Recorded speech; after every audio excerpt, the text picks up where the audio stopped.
Hey guys, so we are live. A lot to cover today. I think the owner's manual, I just saw that on the bandmap.com.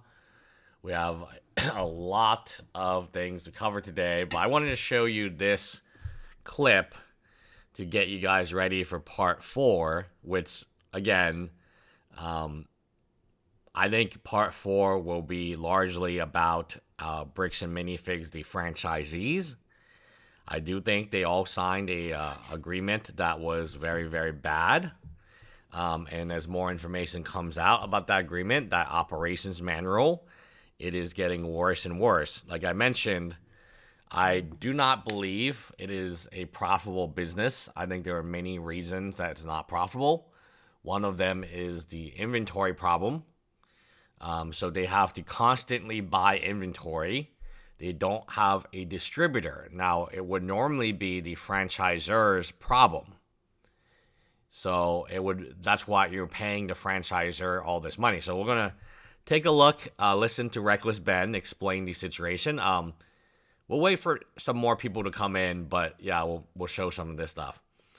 So yesterday at a soccer game in Portland, this was posted. So it was the Portland,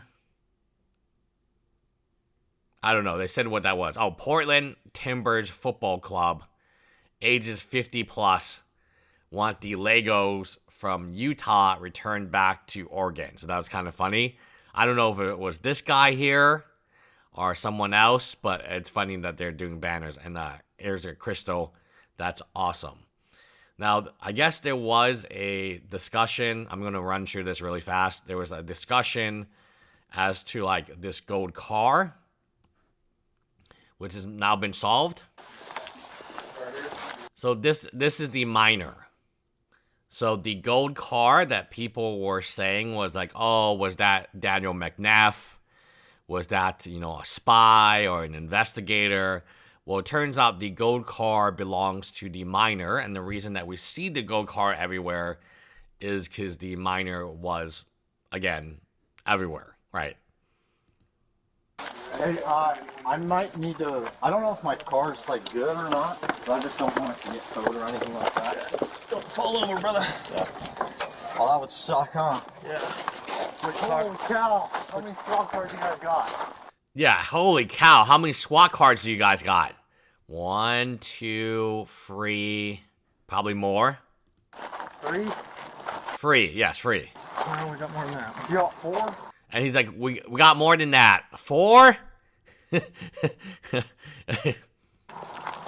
Right, for a totally, again, a complete, over stolen Legos.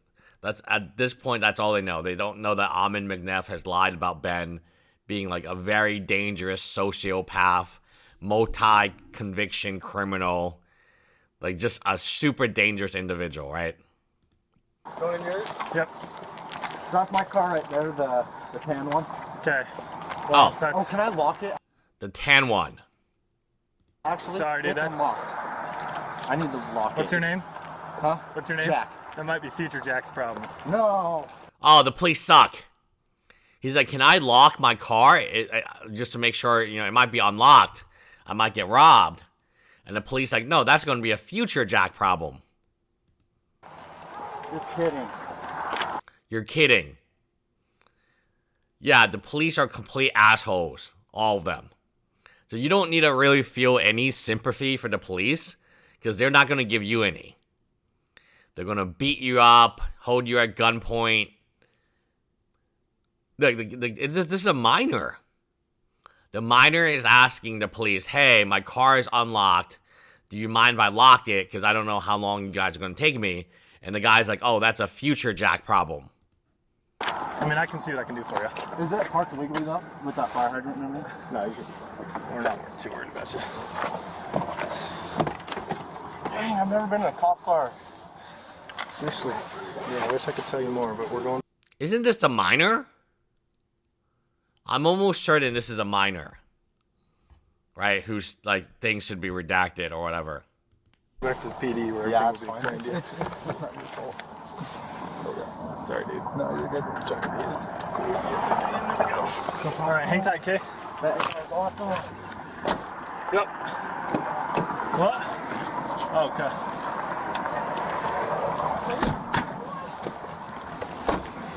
Wow. 1, 2, 3, 4. Want another in mine? Who's in yours? Maroon shirt, long hair. I got Jack in mine. Maroon shirt, long hair. Where's Blue Hoodie? Jake's. No, he's in the solo cage. Yeah, that's good. Hey, is there a chance you could loosen these? Because they're like in between my wrist bones. It's like a 5-minute, if that, Okay, 3-minute okay. drive. So, no. The answer is no. Dude, these cops are assholes. So the guy, he's a minor. I'm pretty sure he's the minor of the group. Because there's 5 of them. And then the other one, who's Tyler's friend, whose wife left him, he looks different. He looks older. He looks like older than Tyler, actually. So he's like, hey, man, my car is like unlocked. Do you mind if I lock it? It's right here. No, what's your name? Jack. That's a future Jack problem. What an asshole. Hey, man, my the cuffs are too tight. Nope, 5 minutes. Oh, this is the guy with the inhaler. So in addition to this, like, you know, you're going to see something like crazy where they're like, hey, do you need your inhaler? Yeah, I will need it. Cool. Let me just lock you up for 2 hours and not talk to you. Dude, you know, at some point in time, like, you gotta look at the police, right? You gotta look at the police. Look how they treated Jack and Sierra. It's more, I mean, this footage came out, I guess a month ago. But yeah, they're complete douchebags. Yeah, that's no problem. Okay. I'm gonna buckle this. Sorry, I gotta go across this. What's the plan once we get there? Oh, mute. Look at this. It's muted. It's been redacted. Oh, the plan has been redacted. Oh, no. The plan has been redacted. Just like how the criminal, like, conviction thing goes down exactly at the right time. Right when the plan is being discussed, the police have redacted said conversation. Even though, like, you know for a fact it's been redacted, because there's no way that all 4 people, like, turn off their mics at the same time. I really wonder, like, if somebody, like, reads, like, lips, like, what the hell they're saying. So, like, what is the plan? And then, oh, you know who redacted this? Our good friend who's married to the Sergeant Stowers. What was her name? Like, something Stowers. Her last name is Stowers. So it's, like, really obvious to, like, know that this is a family member or, like, married or a wife. Some type of woman, like, in the... the person in charge of all redactions, including this redaction, is actually married to their sergeant. Yeah, it's all, like, interconnected. It's, like, all family members, right? Oh, Clara. They're telling me it's Clara Stowers. She's the one doing the great redaction work for the police. Oh, you know what? In Stowers, he was the, after they arrested Ben, they called him directly. So the first guy they called, he's married to the person in charge of redactions. Crazy stuff. Okay, were we ever going to get out of redaction? Nope. It's redacted. Look at these assholes. So they were like, hey, man, it's only a 5-minute ride, but we're going to talk and hang out, and we're going to just have a good time.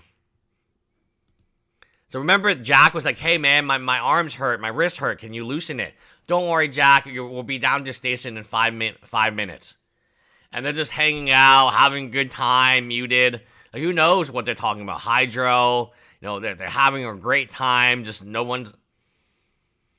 That's like the type of asshole behavior. We'll be there in 5 minutes. And then instead, you stop at, like, every gas station along the way to get donuts. And, you know, you're just having the time of your life, right? So anyway, yeah, I mean, basically, I didn't think this was like a spy. I know like people thought it was like a super spy. Colin confirmed it. So Colin, I know people said it was a spy of some type. There was like a gold car following them around, but it was like actually just that kid's car, and it was like a tan car, a yellow antique Mercedes. So that was just the miner's car. So yeah, I mean, you can't listen to everything you see online, guys. So I think that was put to bed pretty well. We do have the bandmap.com. He has the dossier, I guess. He has the operations manual. We'll cover that later. Remember what? Legally mined 17 yearbook photos. Unmimed sent to show prep. Oh, that's where's the show prep? Okay. Okay, so is it on his website?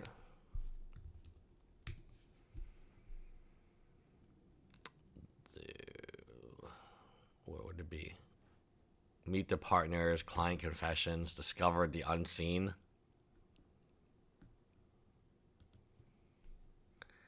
Visible wall. No, I don't know.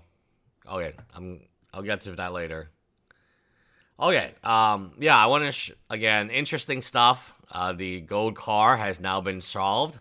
It was the miner's gold car. And good job, Colin, on solving it. Or who else solved it. And now I want to play you this. This is very important. Company. So when a franchise makes a franchise, they have to upfront about $200,000, and it's their own company. It's not corporate's business; it's their business, and they just get to pay. Discord. Okay, it is in our Discord. It's my massive. Oh wow. Okay. Oh okay. Who? Okay, let's take a look. Who is this? Wow. Okay, so. Public domain. Wow, okay, let's try to identify who these people are. These look like generic individuals. I don't know who any of these people are. Brandon Best. Okay, he's one of those kids with those necklaces. He looks very innocent. Oh, this is Brandon Best. That's awesome. This is Brandon Best again?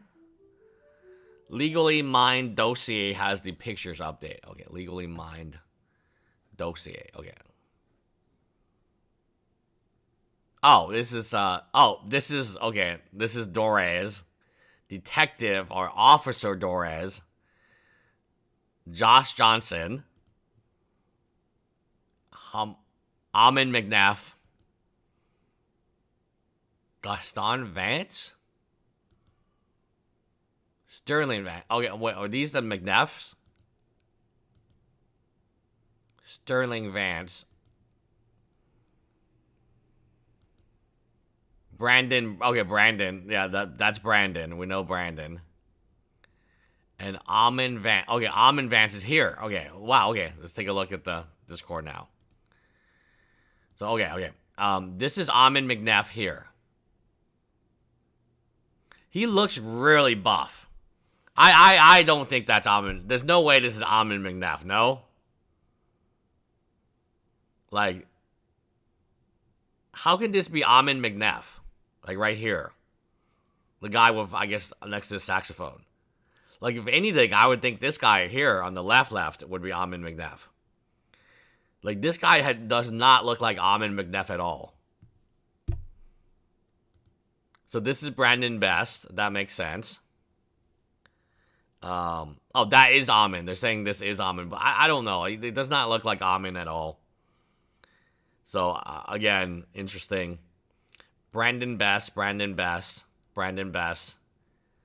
Josh Johnson as a baby. We are so proud of your accomplishments in high school. We cheered you on as you played football, ran track, and sang with the Mardigals. Good luck after graduation. Love, Josh's family. This is obviously Melinda Doraz. You can tell by this. It's a woman, Melinda Torres. We are so proud of you. Congratulations. We love you. And one of these individuals, this is probably Melinda. Look, she's like way buffer than the rest of them. Even though this is basketball. Melinda Torres.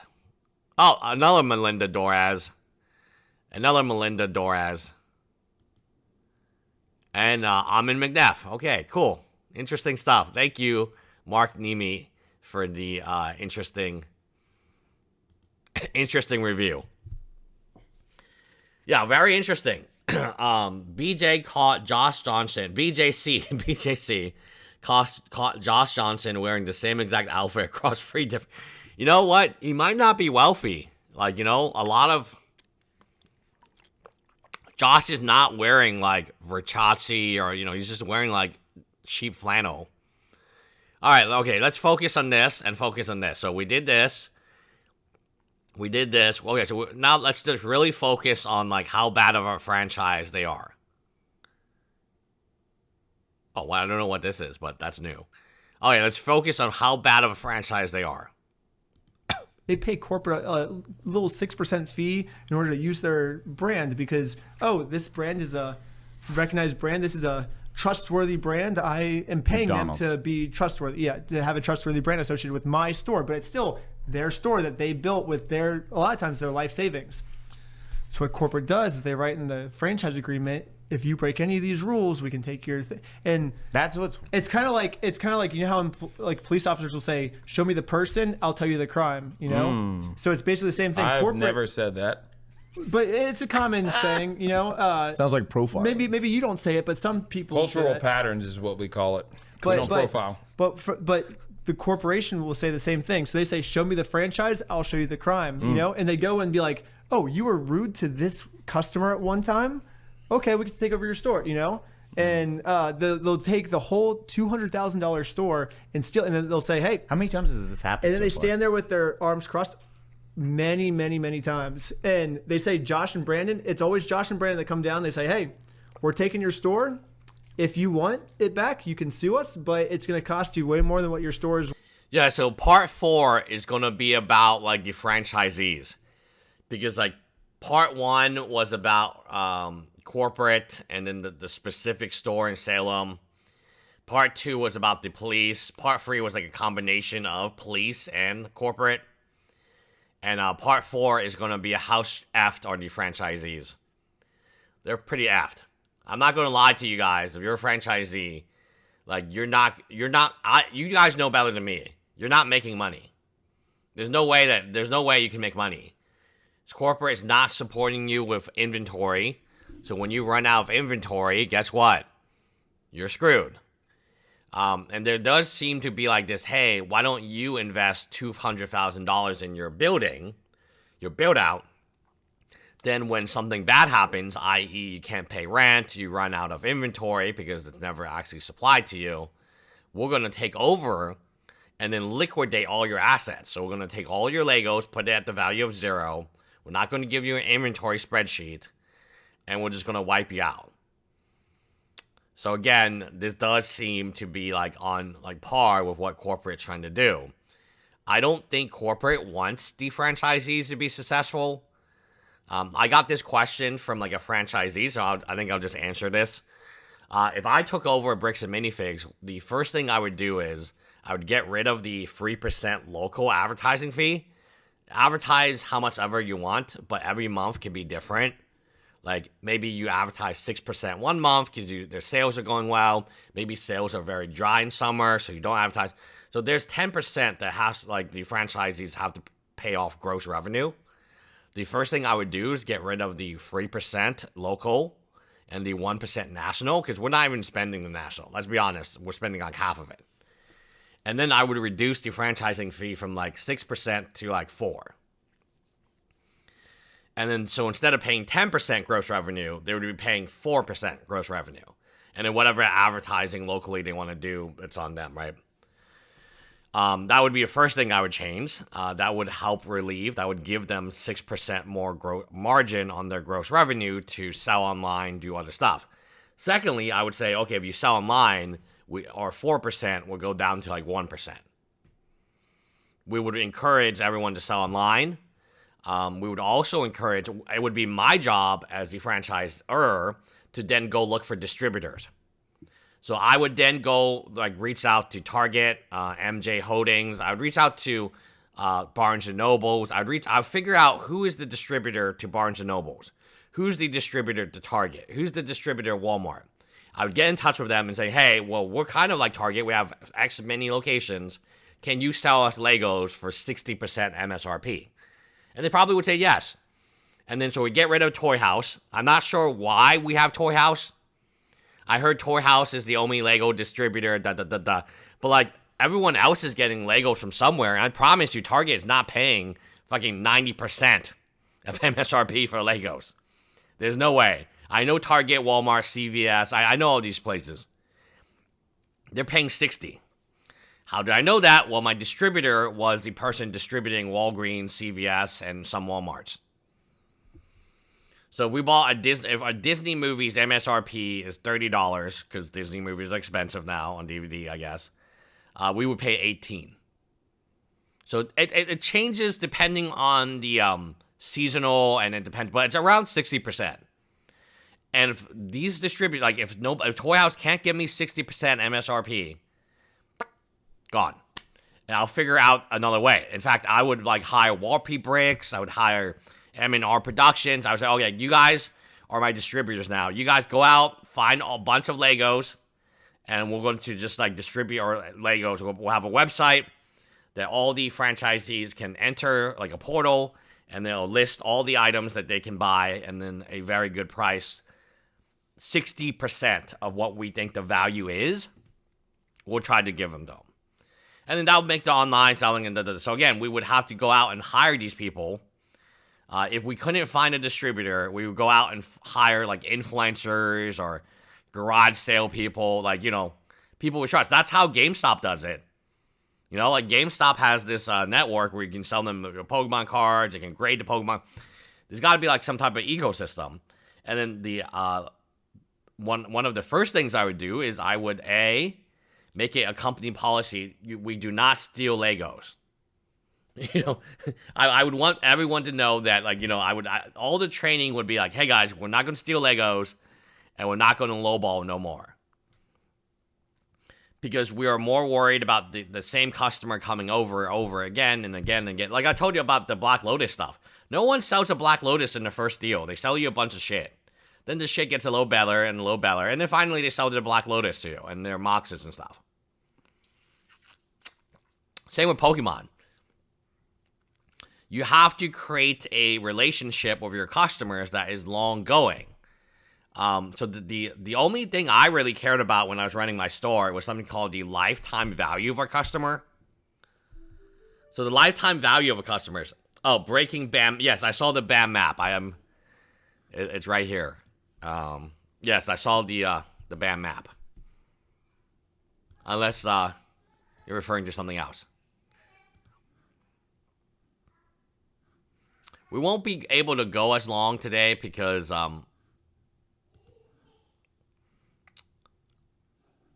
we have like a Pokemon thing to do later today. Yes, I saw the BAM map. Thank you, Rose. So again, those would just be some really basic changes I would make to the organization. Obviously, we'd have to remove Amon McNabb, right? But if part 4 is what I think it is, then yes, BAM franchisees, hold on to your seatbelts, because you thought losing 50, 60% of your sales was bad. I'm here to tell you, no, it's only going to get worse. Worse. It's always a dude named Brandon. I don't trust Brandon. It's the same. And these so basically, guy, I guess. And a lot of these franchise owners are telling me, they're like, I wanted to sue them, but I spent my life savings on that store. I couldn't afford a lawyer, and now they have my life savings. They can afford the best lawyers ever. So they steal their stuff, use their stuff to pay lawyers to steal their stuff, and then this person they steal from can't fight them back because they already sold their life savings. So essentially, it's the same thing that's happening with Crystal, but with many other franchise owners. Yes. Yeah, and now what has from... So it's basically a scheme to just steal money. Yeah, a scheme to steal money. I don't think the structure is like 10% is too much gross revenue. Like if you want to take 20%, 30%, 40% of profit, all right, I could see that, okay. But remember, the only people taking a risk is the franchisee. Because corporate doesn't pay a dime into the build-out. And from day one, the franchisee pays a large fee. I think it's $40,000 now to corporate. So corporate is fat, and there's a. I mean, they got paid from day one. They got paid on day one, right? And then in addition to getting paid, you spent $200,000 building the store out to make it look really cool. And then Josh Johnson comes along. He's like, "Oh, really cool store. Let me take it for nothing, for $0." Right? So, yeah, I don't know exactly how many people they can have to, like, describe this. But I can tell you from my end, no way in hell that any of these owners are making money. There's just simply no way any of these owners have a salary over $200,000. Any of these franchisees are paying themselves over $100K. And if you're a business owner, for the risk that you took, you deserve some type of reward. So you work longer hours. You work 12-hour days, 10-hour days, 7 days a week, 5 days, 6 days a week, right? Or number one, are you paying yourself a salary? I would love to know how many of these franchise owners are actually paying themselves a salary. I would imagine less than 50%. Number two, is that salary really going to you, or is it going back to inventory? You know, like Crystal said, she went to like different stores. You're buying it from, you know, like Walmart, because you're not allowed to do that from corporate. Yeah, and one of the things I would definitely get rid of is like this idea that you can only sell Lego. Like I got criticized. Oh, well, these people don't want to. They don't want to own a Pokemon. No. These people just want to have a community, right? So I've talked to enough of them to figure out what they actually want. All right, so if Pokemon can help us build a community better and bigger than Lego, then yeah, I'll find you guys a Pokemon distributor. I actually told one of them, hey, like you want to go Pokemon? I got a great distributor. Now I haven't used him in many years, but he's been pretty good. What kind of supply does he have today? I don't know, right? Because again, I haven't had a store since 2022, and Pokemon's changed quite a bit since that time. But yeah, I look at this business model and I say, okay, so you pay $200,000 to build out your store. You pay another $40,000 straight up to Bricks and Minifigs. And what do they give you? Do they help you with inventory? No. Are they helping you with national advertising? No. They're spending less than half the money you're paying them. And already that's your own money. So like, what's the benefit of being a Bricks and Minifigs franchise? They have a good reputation? No. I think we were listening to Alex on the phone, like just talking to a random bird store. And the bird store, yeah, I hate those guys. Dude, that's like the entire community. Right? Even before Reckless Ben, they just knew that these guys are low ballers and just the absolute scum of the earth. Like, you know, like who runs a Bricks and Minifig? This guy. I always show this video because it's so like alarming to me that this can actually happen. Here they are. For the free. I'm with him. Was there like a gold one in there? A C-3PO? Oh shoot, I'm sorry, yeah. That one's fake, by the way. Thank you. This is so alarming to me because this guy here is legitimately the best customer you can ever have.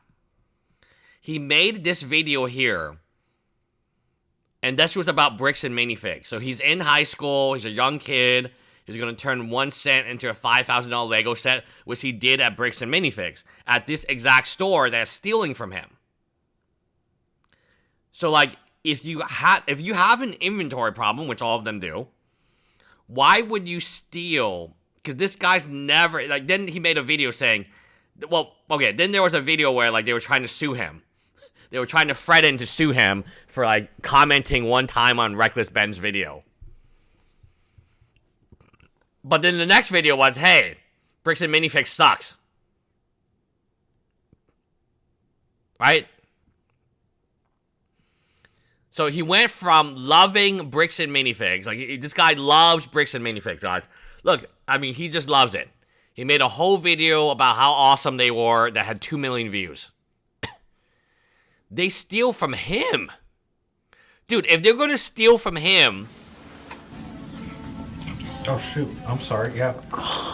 That one's fake, by the way. Thank you. Oh, If they're going to steal from him and then lie to him, he's legitimately, literally the best customer they could ask for. A young kid who loves Lego, who's making videos promoting. He's basically Amasaurus. Like, if they're going to steal from this kid, oh shit! Thank you for the $49.99. Holy moly!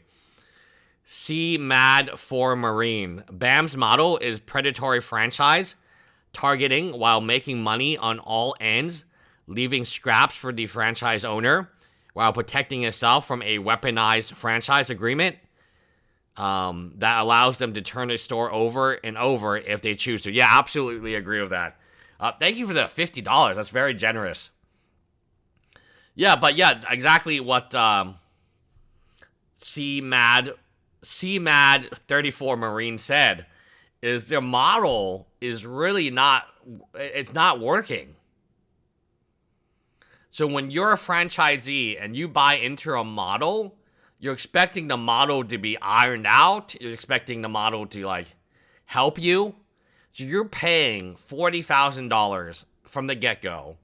Then you're spending, you know, a huge sum of money building out with their partner brands, right? For your display, your giant Lego inflatable, whatever it is, right? And that's all being bought from Bricks and Minifigs itself. Like, anything with Bricks and Minifigs, obviously the only person you can buy from is Bricks and Minifigs, Armin McDeff. So you're talking about a really shitty scenario from day one, and now it's just gotten much worse. And that's without your CEO trying to kill Reckless Ben. And I do not know, like how stupid did this sound? Like, you know, I had to, like, argue with some franchisees yesterday about Pokemon cards. They're like, oh, I don't want to open a Pokemon card store. I was like, do you guys want to be in business? Because I can help you be in business. Like, you just start selling Pokemon cards and we'll be fine. But I didn't open why do you open your store? For the community, for your kids? I bet you your kids love Pokemon cards more than Lego. I bet you, if you have kids or grandkids, you know, they're targeting retired individuals, their retirement funds. Like, here's the thing, right? You're not going to survive off Lego alone. I don't believe that's possible. I believe the business model on 10%, I believe the 10% gross revenue is way, way too high. Because at 10%, problem one, 10% is way too high. Problem two, your distributors suck. All your distributors are charging way too much money. You gotta be at that 60%. And if they're not at 60%, we get rid of them and we find new ones that are. I don't care if we're selling Disney DVDs or Legos or Funkos or whatever the shit is. I need to be at 60%. I need to be at 60% MSRP. So when I sell for MSRP, I have a little wiggle room to do some sales, you know, some deals. Customer feels good. They feel like they got a deal. They felt like they got a better price than Target. We feel good because we made good money.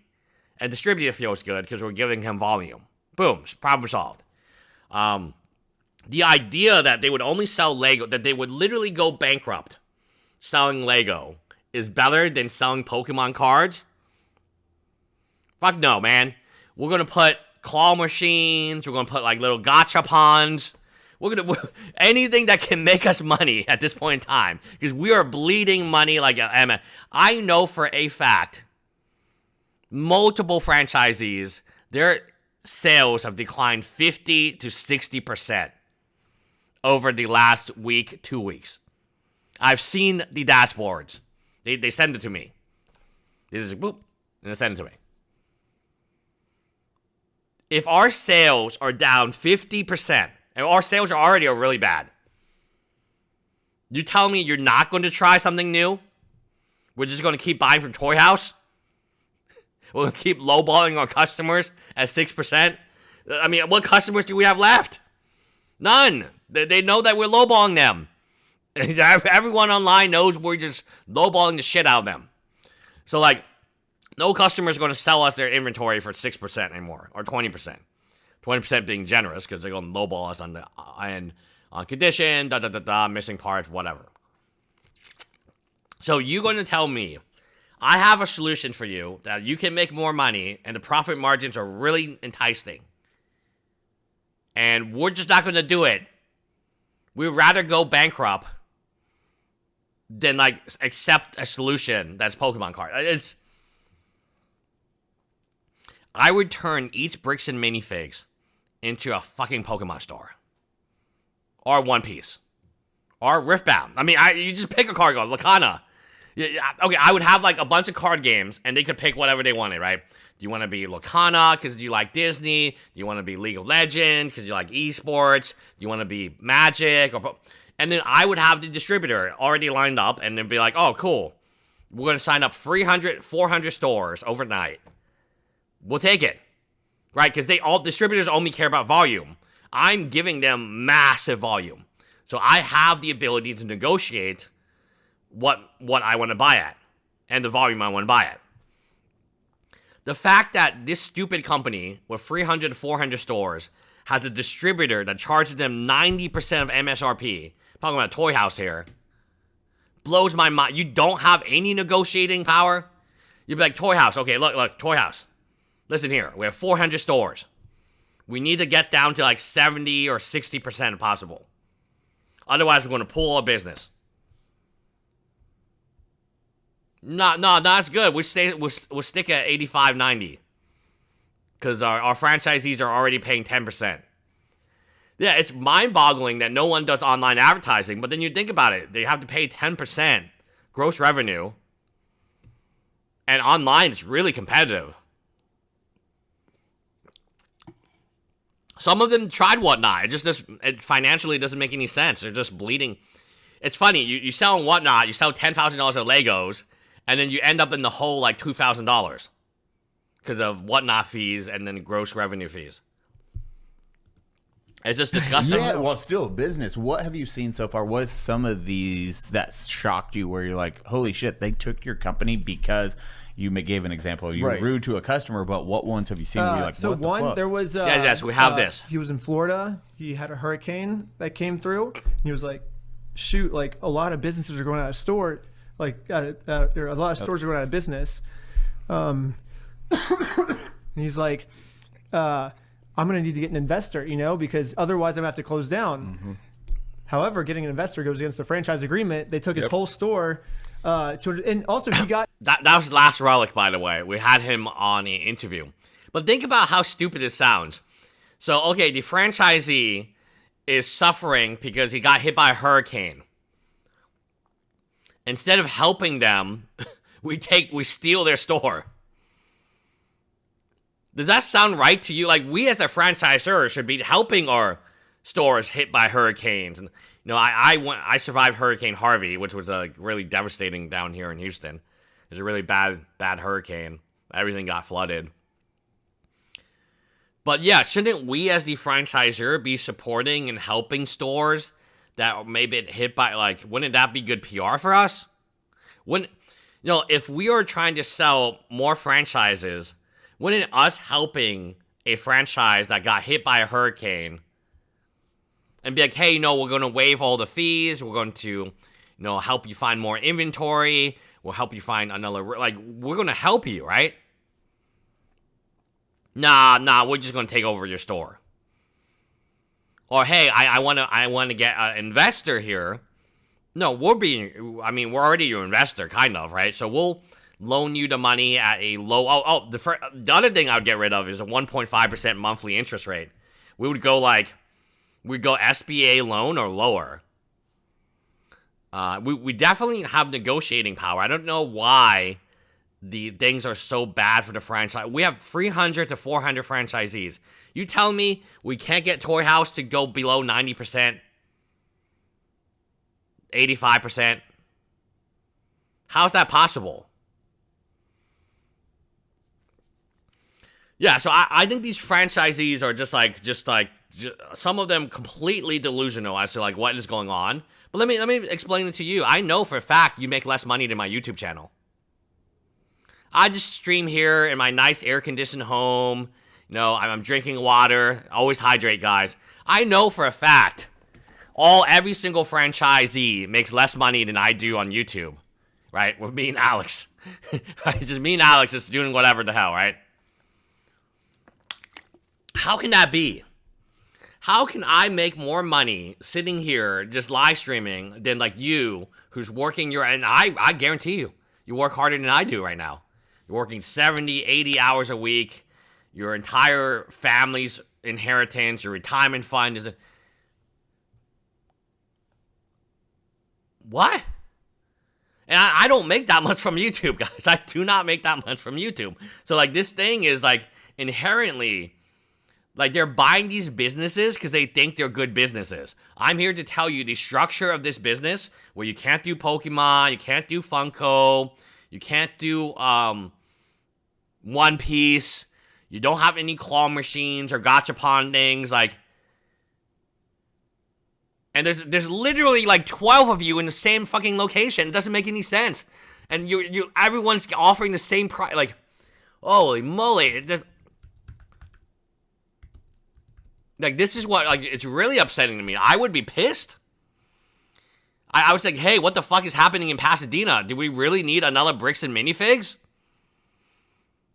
Like, did we really need to add another Bricks and Minifigs down in Pasadena? No offense to Pasadena. They seem like really nice family. But is that what this area needed? This area right here where I'm in leagues. Remember, the population here, once you get out, like the population is not like huge, right? Like in my little city, the population is like 18,000 people. So we're not talking about like giant populations in League City and Pasadena, and definitely Mount Bellevue and whatever this is. We're talking about like, so like we really needed another Bricks and Minifigs on this map. Why? Why would you do that to me? So I'm one of these Lego stores. I'm like, holy shit. They don't give us like that. That's one of the biggest complaints on Quiznos is they open the Quiznos like right next door. And like, no, don't like I have like some territory based on population. It's like, yeah, you do, but we decided to change that. So again, like one of the most probably disturbing things is just how many Bricks and Minifigs are open like really close, where like all the other Bricks and look, these guys are not making no money. These guys are not making any more money. Not making no money. These guys are not. So like, wait, we're gonna open another one? Like we know that these two are not making money. Owners not even paying themselves. So our strategy to boost the sales for these two guys is to open a competitor business that offers the same exact rates. Because we have to put it into the corporate system. Does it make any sense to anybody? Like, why are so many of these things? Why are these things still opening today? And then people will say, oh, they signed a contract a month ago, 4 months. It's time to defunct. I just be like, no, I don't want to do this no more. Sue me. Sue me, I'll go bankrupt. Like Billy from Resell Toys, he's going to rename it something soon, so I don't want to keep promoting a business whose name is going to be renamed until it's actually renamed. But he actually went through bankruptcy is okay in America. And I told the franchisee last night, or like yesterday, hey, just talk to Billy, or like two nights ago, who knows, it's all like a blur. Hey, talk to Billy, contact Billy. He's gone through bankruptcy, and now he has a successful not Bricks and Minifigs. Again, a Lego store where he is the boss. He has control over who he wants to hire. He has control over inventory. He's able to offer 60, 70%, or I think 70, 80, something like way larger. Like a healthy business is not going to steal Legos from kids. I promise you that. I never even crossed my mind that we would need to steal. A healthy business gives free cards to kids. Hey, you like that EV? Yeah, I'm always giving free EVs to kids. I always collect a bunch of EVs, and we give them. We always have a stack of EVs to give. Let me see. Let me see. This is the stuff that this is stuff I'm bringing today. So if you play Pokemon Go, you know why I'm bringing this. If you don't play Pokemon Go, just know I bring them to events.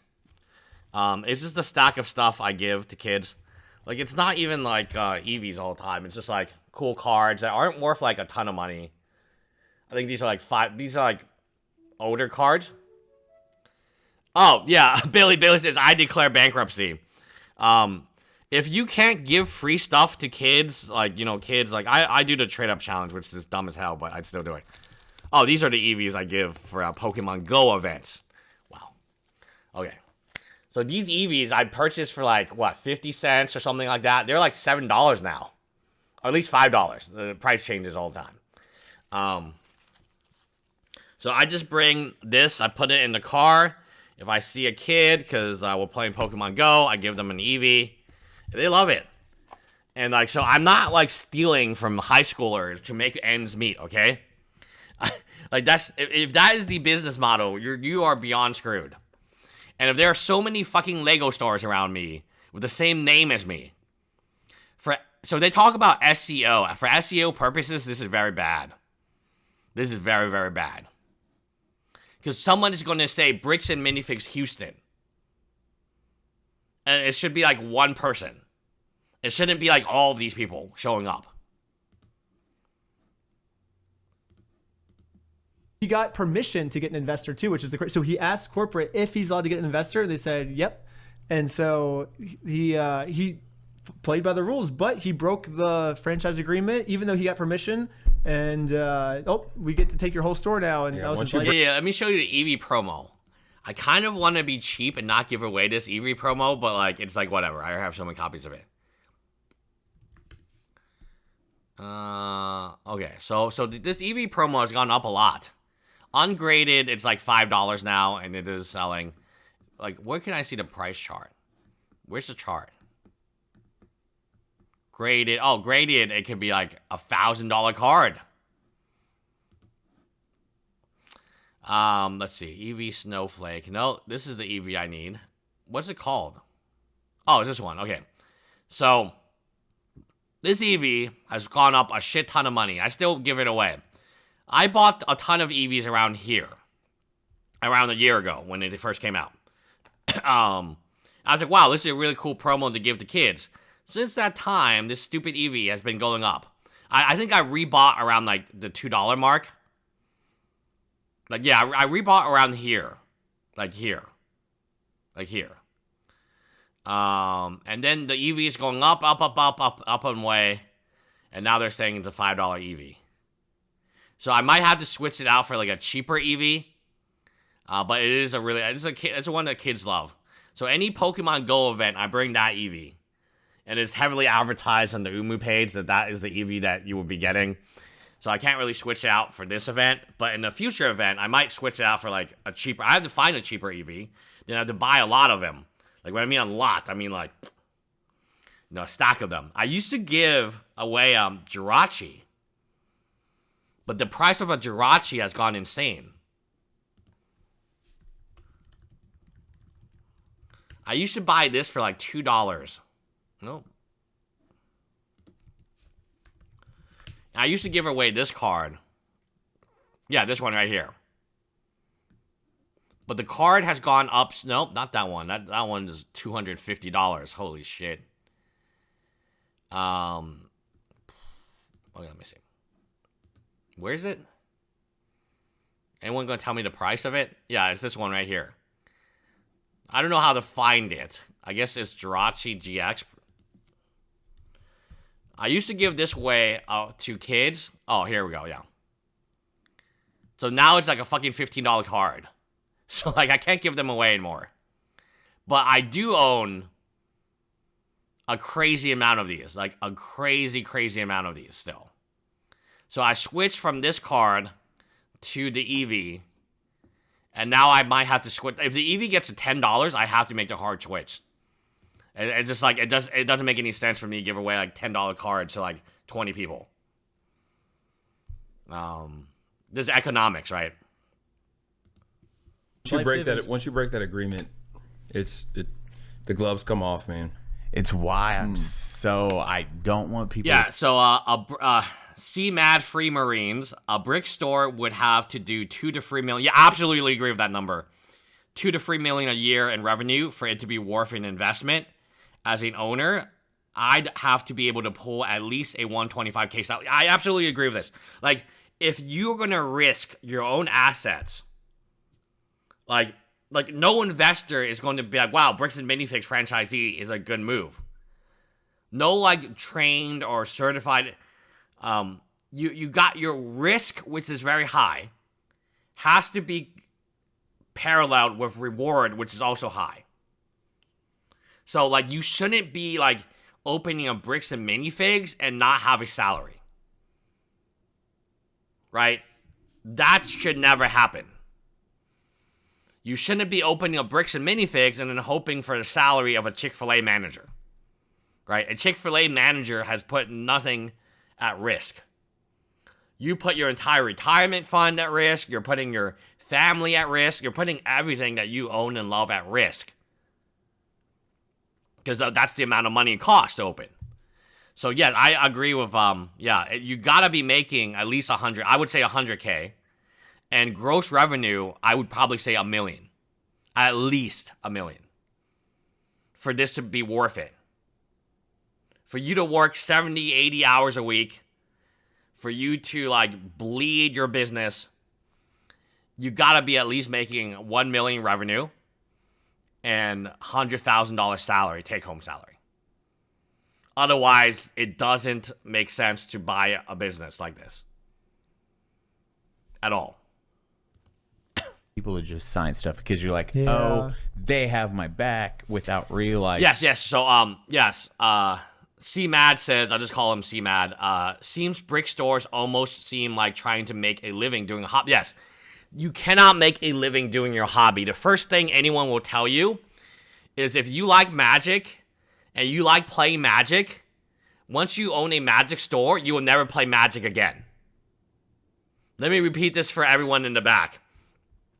If the reason you open a Magic store is you like playing Magic the Gathering, if the reason you open a Pokemon store is you like collecting Pokemon cards or playing Pokemon card the game, or the reason that you like Lego is you like building Lego, right? You love building Legos, and you think that you would... No, please do not own a Lego business. As soon as you own the business, you're going to do taxes, hiring, PR, accounting, SEO, TikTok ads, Facebook ads, website maintenance, point of system, point of sales. You're going to lowball customers, which doesn't feel good at all. Like, the last thing that you're going to do is build Lego. Because you don't have time to build Lego. So if you love Legos, you love building Legos, playing with Legos, once you own it, and you're like, wow, that probably means I could be a good Lego business owner.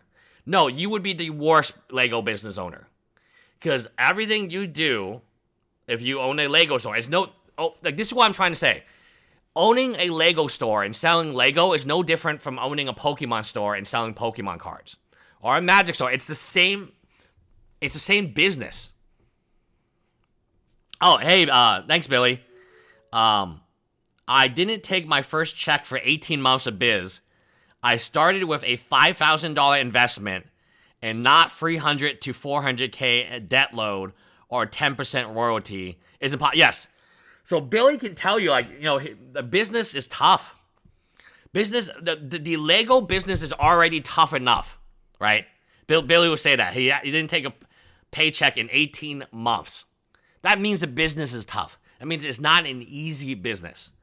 And he only has $5,000 instead of $300,000. And he doesn't have to worry about the 10% of gross revenue. And still, Billy, who's good at business, still could not pay himself in 18 months. So like, how are these people supposed to pay themselves ever? realizing, oh shit, because Bricks and Minifigs goes in there like, oh, hey, we got your back. Hey, yeah, sign this. Hey, yeah, dude, you can get an investor, and immediately. Yeah. Yeah, It's ours. the way I would like to end episode 4, we haven't started on this yet, but I mean, I guess we're working on it. I want to get all the franchise owners that are pissed off at corporate and set them up with lawyers to do a class action against corporate for destroying their brand, because they're paying 6% to have a trustworthy brand associated with their company, right? So they're paying money to get like this good brand recognition, when right now, because of corporate's actions, they're paying money to have a brand that makes them look worse, you know? Like, they would have been better off just having like, oh, the Lego store, you know? But so they're paying money to have a brand that makes their store worse. Yes, So- exactly. But what if I told you the problem was actually not now? The problem was festering in the very beginning. These franchisees paid for a franchise that was not set up to make any money for the franchisee. There's no way. The number one Bricks and Minifigs, according like in 2022, only makes $700,000. That dude probably doesn't even have a salary.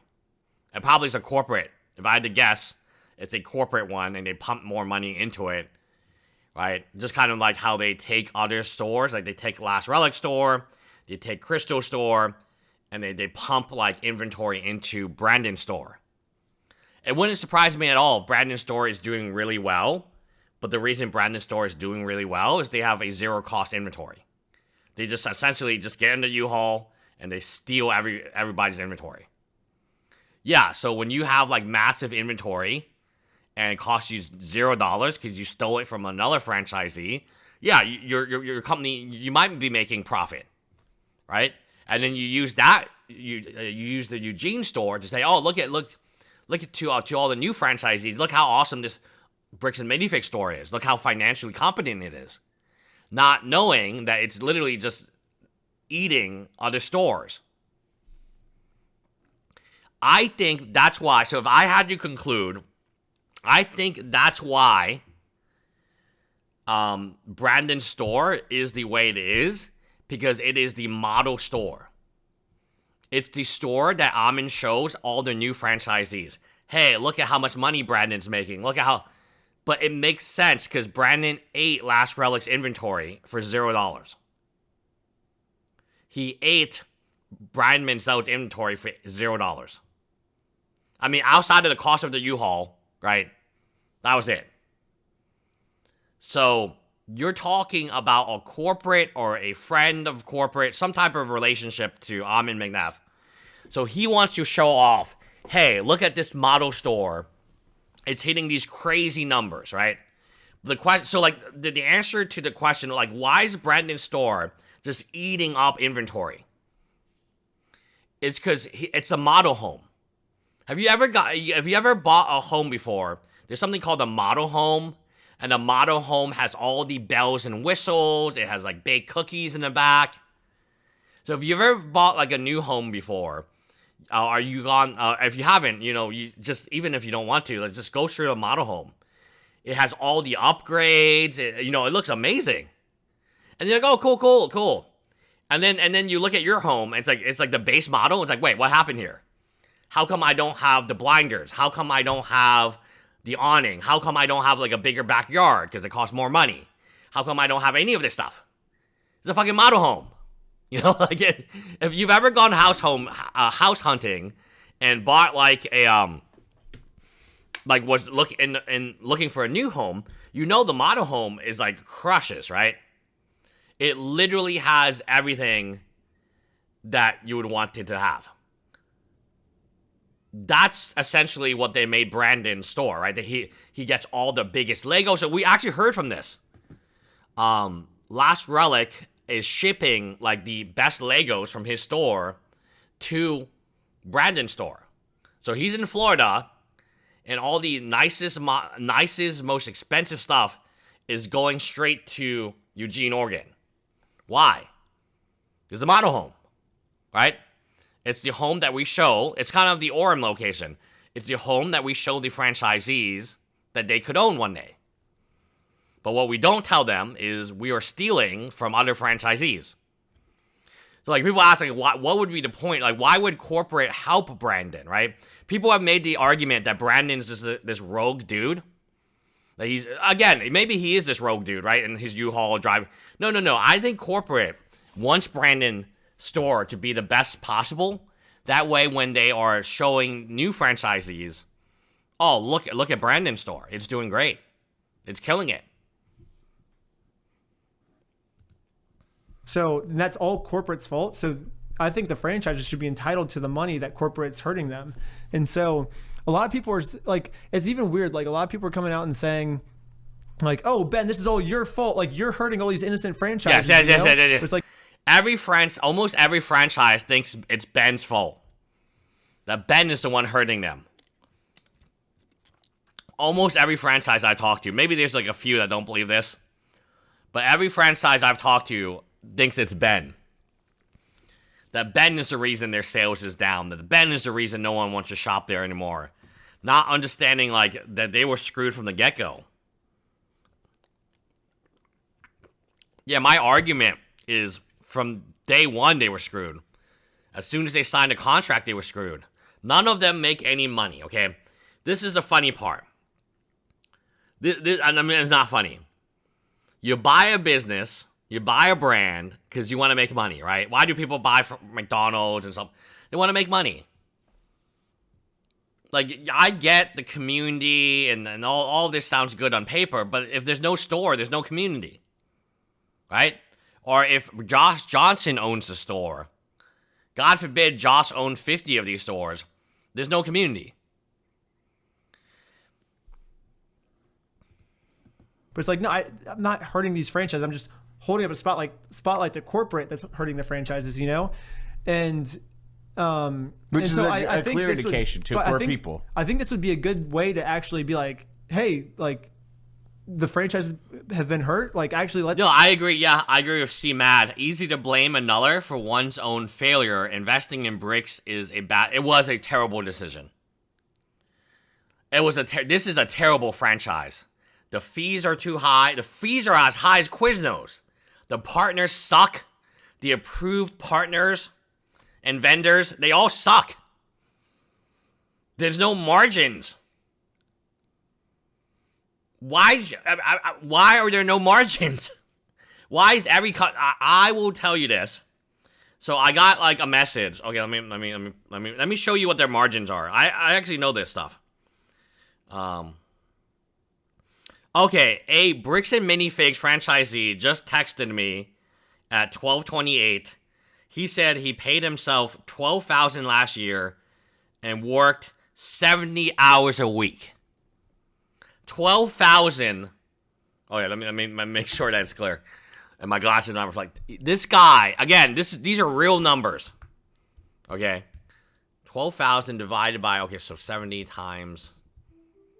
So what was it? 70 hours times 52. And they also don't get any vacations. Nope, that's not correct. Okay, so it's like this number here, and he paid himself $12,000. So it's like $12,000 divided by 3.6. Oh, geez, this guy's making less money than this guy's not making any money. He's paying himself $3 an hour. Like, legitimately, $3 an hour. But yeah, here's an example. The corporate Spotify store allows you to profit 20%, or 20 cents.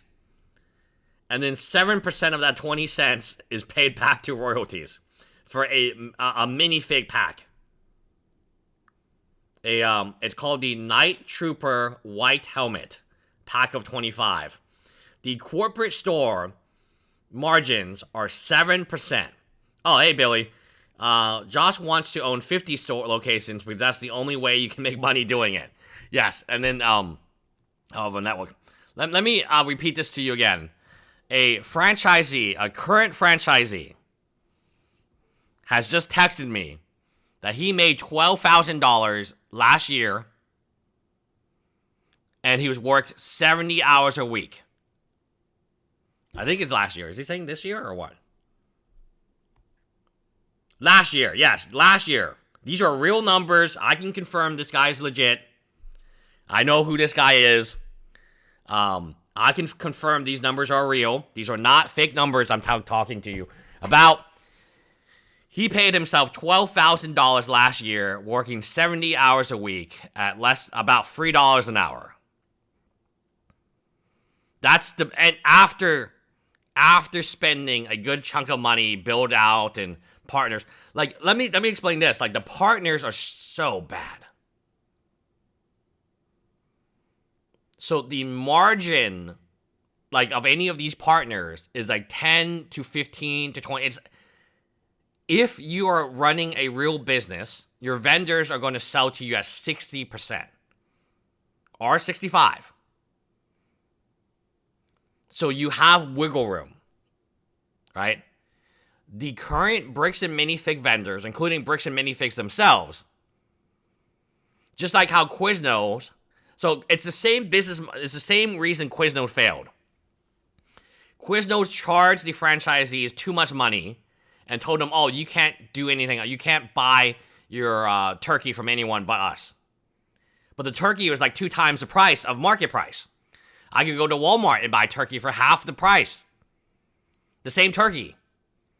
So what the Quiznos was doing was they were draining every franchisee, and that's why they were part of a ton of class lawsuits. Tons and tons of lawsuits from franchisees suing Quiznos. A man in the Quiznos bathroom who owned a Quiznos franchisee, who was a Quiznos franchisee.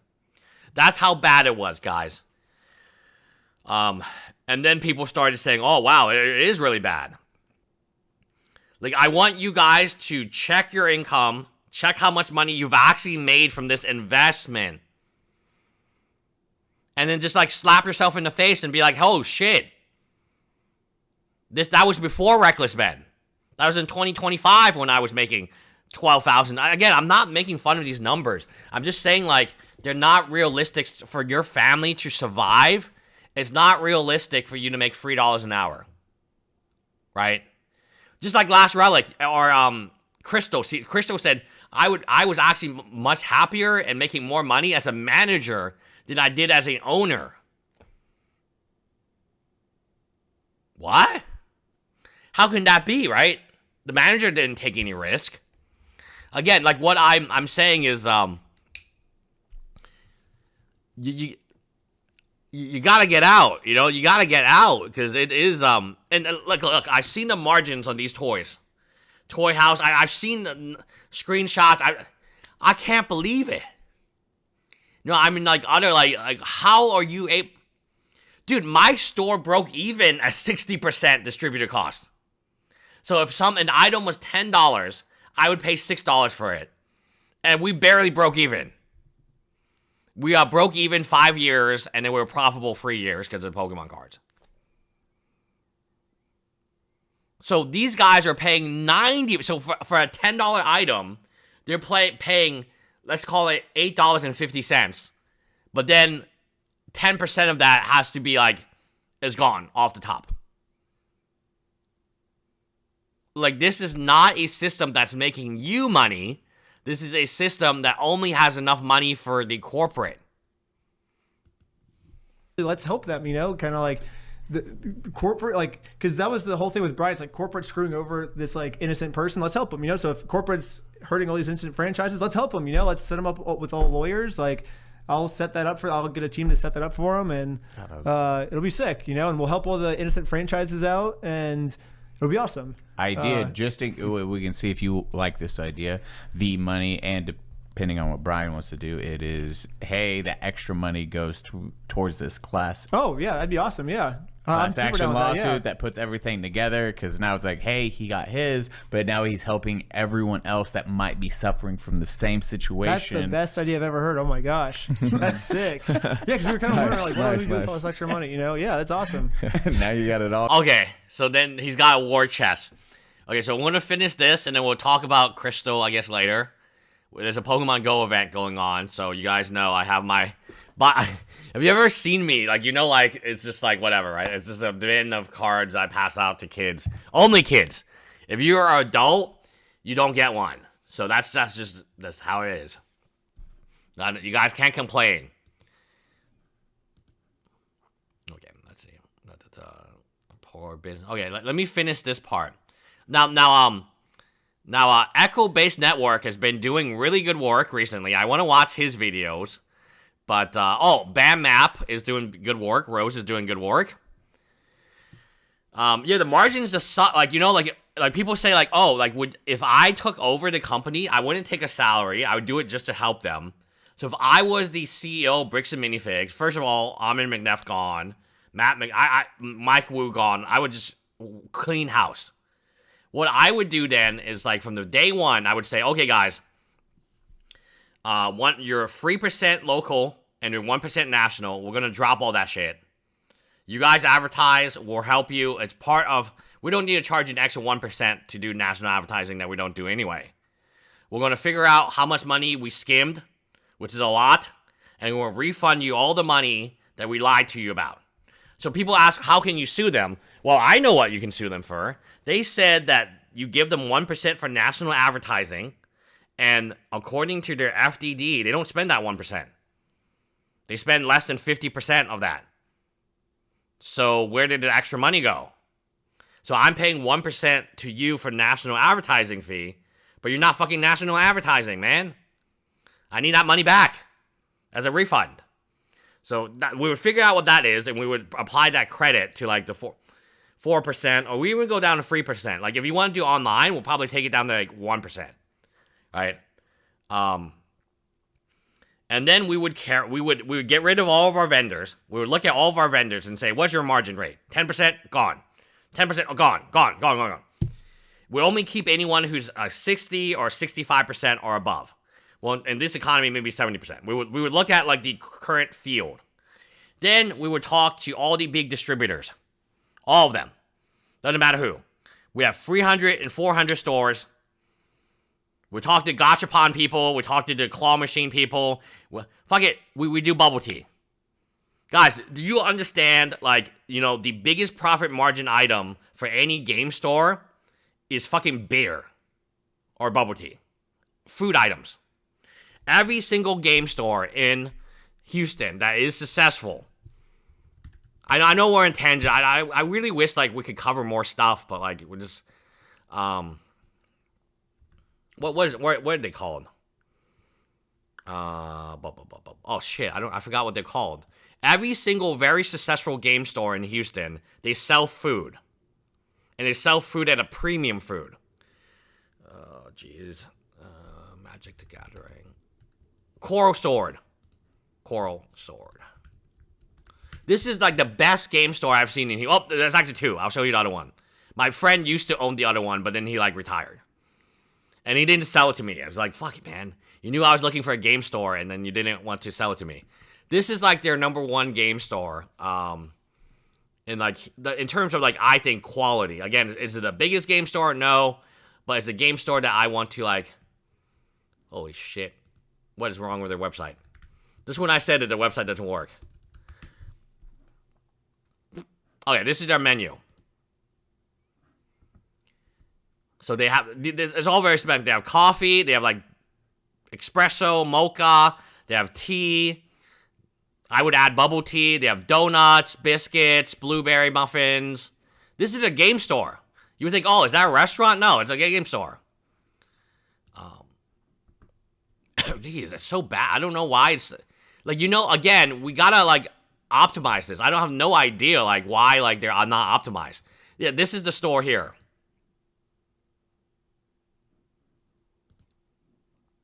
It's a motherfucking Starbucks.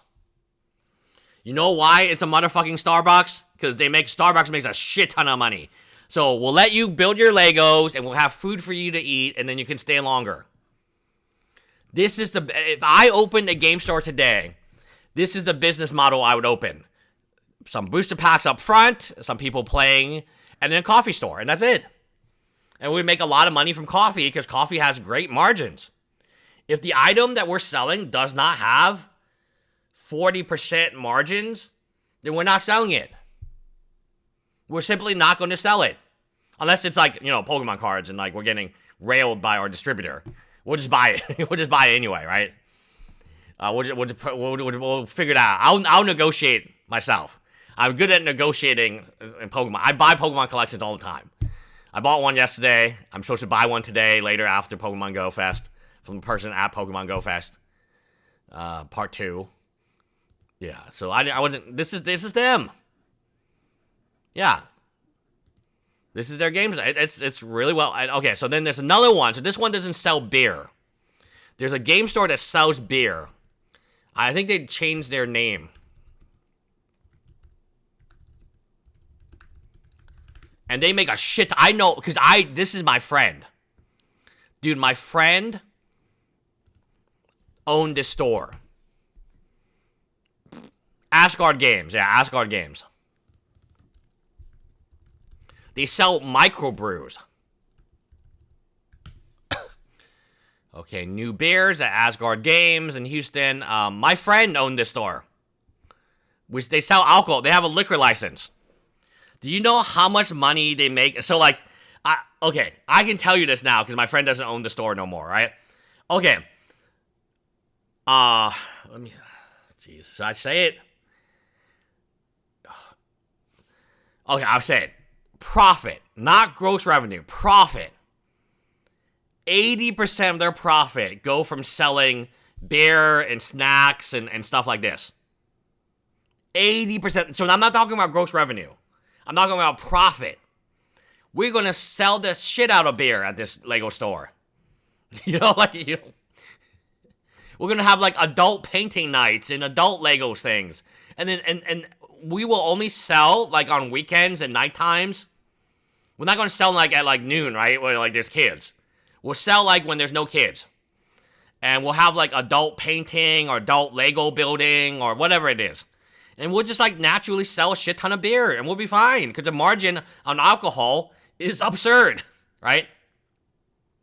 Oh, okay. So the franchisee says, yes, he wanted to open... okay, the exact amount of money he made was, like, slightly more than $12,000. But not $13,000 a year.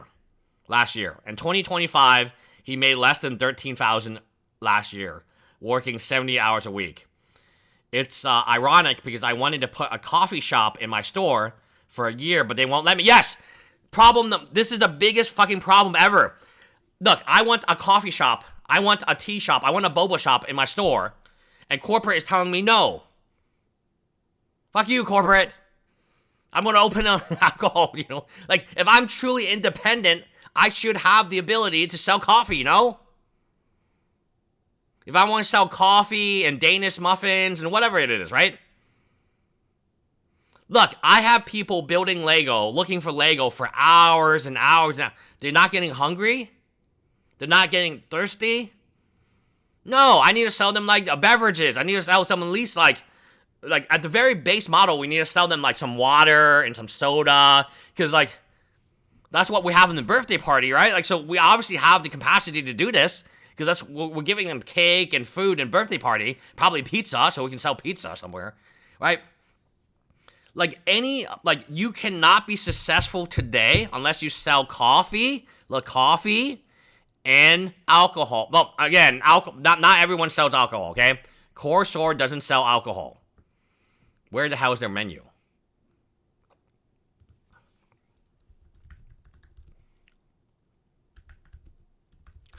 They have, like, really good food. It's surprisingly good.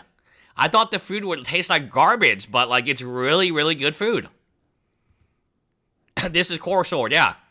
It's like a restaurant, right? It's like Chuck E. Cheese, yeah. It's like exactly like Chuck E. Cheese.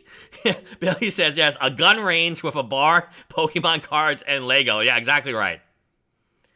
Yeah, so, like, dude, round 1 is selling alcohol. All you can drink alcohol. I was like, oh, shit. Like, I don't drink alcohol. But, like, wait. They don't have, like, the round 1 near me, which I'm going to see, has all you can drink soda, all you can drink alcohol. Yeah, all day, yeah. All day happy hour. I guess they charge you $2. Mine actually is, like, $4.99. Mine does have all you can drink. Like, I'm not sure, like... What is going on? But yeah, dude, we are going to change the whole business model into, BBQ counselor. Oh yeah, BB counselor. Last, if I visit your store, you'll have to teach me to play Pokemon. Yeah, we'll have an employee for that. I'm not going to do that because I don't know how to play. BBQ, I'll be honest, I don't know how to play the game. I'm only a collector. So we'll have like some type of like dude who'll teach people to play. But look at this food. It's really good. Like, did you know this food came from a comic book, like card store? Wow. Look at the food. So you can play Dungeons and Dragons, Forgotten Realms. Yeah, shout out to BBQ. Shout out to BBQ and his great videos. I think BBQ is almost at 10K. Is BBQ streaming today?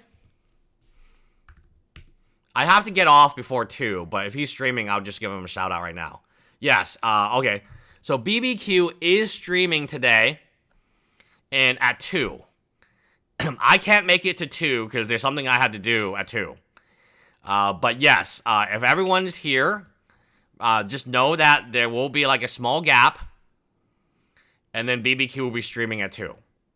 So I gotta focus on, what was I talking about? Like, yeah, that's what I would do. The first thing I would say is, okay guys, our margins are too low. We're getting railed by our margins. This is a game of margins and cash flow. Because our margins are really low, everyone's really bad off.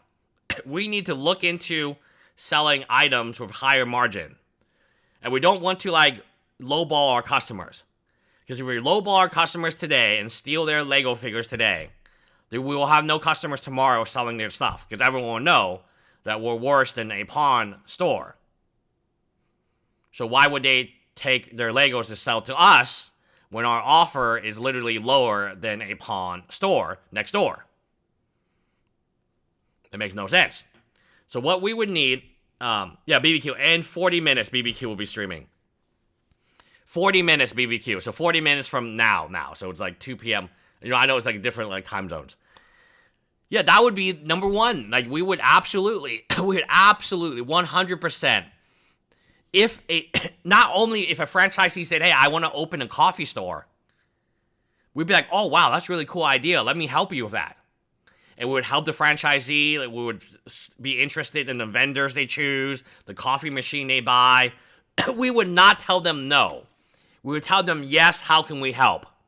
And if they're successful selling their coffee, then we like, oh, hey, we can add something. We can add some value to our current franchisees, and we can just like, everyone can open a coffee store based on this model, and we'll help you with the machine, what type of machine you want, what type of training is available, and then that's actually value. So when you pay us your $40,000 and you give us your 10%, well, again, I would cut down 10% to 4% max, and online it would be even lower. That's the value we're giving you. So when our franchisees are asking, what do you do for us? Well, we're experimenting with new products.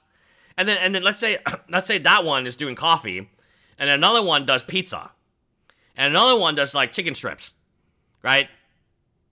We would want our franchisees to be independent. This is a word that they use over and over again, but I really don't think they understand what it means, the franchisees. Again, this is a word they say, independent. We'll have some people with gacha games. We'll have some people with vending machines. We'll have some people with like, Coke products, and we'll negotiate with Coke and Red Bull and, to get free fridges and stuff like that, which they're happy to do. Same with claw machines. They're happy to give us they pay us. They pay us to put their claw machine in the stupid restaurant or in our bricks and minifig. We're getting monthly income from the claw machine people. It's a win-win. All right, we have extra space. We have this huge space. Kids love it. It'll be great for birthday parties. And they pay us, more importantly, for their claw machines to be in our buildings. And then we'll sell some coffee. Come on, like look at This business is being run to the ground, I think, on purpose. I think on purpose. This business is not meant to be thriving because it limits your ability to sell hot products, which are important. Like, you know, like these needle things, like, motherfucker, like these needle things. Oh, yeah, this is so funny. The Ninja Turtle needle. Needle? Ah, needle. Fuck yeah, we're gonna sell these. Yeah, absolutely, we're gonna sell these stupid things. No, this is not needle. This is like a needle ripoff, I think. Needle. Yeah, yes, this. Yeah, hell yeah, we're gonna sell this stuff in our Lego store. Huge margins. It would make people would line up for this stuff. They would line up all around the block, and people are like, oh, cool. Why are people lined up at the Bricks and Minifigs? Oh, they have needles in. Oh, that's awesome. I don't know what that is, but I'll stand in line. And then they come to our store. We sell them one needle a kid. We don't sell no needles to grown-ups. That's just how it is. And that's it. Or when there's a new Pokemon release, and we have a line out the door, and we're selling for MSRP because we bought from our distributor at 60%. And people are like, wow, why is there a line out the door? Oh, that's awesome. We need to sell the hot product so people know that they can come to our store and we have the newest, coolest products. Whatever it is. And oh, by the way, when you're standing in line, do you want to buy a bottle of water for $1 that we bought for like 20 cents? Oh, by the way, it's like really hot. Do you want to buy some lemonade? You want to buy some Coca-Cola products? Soda has huge margins. Soda has like amazing margins. Oh, do you want a cold beer while you wait in line for your Nido? Well, you probably can't do a beer because like you're outside the premise, right? But like once you come in, you know there's a nice bar set up, there's a coffee set up. You can get your iced mocha, right? But we would actually be selling iced mochas and bubble teas like outside the whole time. We have a little lemonade stand. Oh yeah, Dream. I know Mox Boarding House very, very well. Have you seen the game store in Portland called Mox Boarding House? Yes, I know them. I know people who work at Mox Boarding House. They don't have Lego, but MTG. Yeah, this is Mox Boarding House. It's beautiful. It's probably one. Mox Boarding House is one of the best. They have beer. They're playing D&D, right? You can rent out rooms. You can book a private room. They have amazing. These are the private rooms you can book. So you can play D&D. You can play Magic. They're huge in Magic. Like they have. You can eat and drink. They have Locana. Look at the food on this shit. They have like Bellevue. So they have 4 different locations with 4 different menus. It looks. Well, probably same menu. This is the future of Bricks and Minifigs. You don't think my franchisees are gonna like pee their pants when I show them this? Hey guys, you know what we're gonna do? We're gonna carry high margin products. There's gonna be a line out the door, and we're gonna sell alcohol and bubble tea and everything else. And they're gonna come in, they're gonna build their Legos, and it's gonna look like this.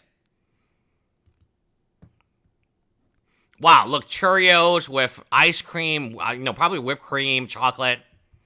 Look at their menu. They got some salmon and some broccolini and some. It's a lot of words. I don't know what that is. Like, what the hell is a celadont? Who knows?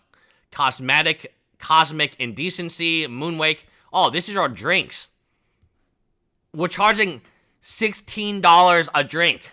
$16 to $17 a drink. You don't think we're making money? You don't think we can make money? Oh, Yuzo. Yeah, Yuzo is cool. You don't think, and then we also have non-alcoholic drinks that we charge $12 to $14 for. So like that's perfect for me. I would buy this. People say like, oh, well, like you don't drink. Yeah, but I do buy the non-alcoholic drinks because like I don't want to be left, right? Like, so look, man, we're making shit tons of money. Our menu is very tiny. Oh, handhelds. What's that?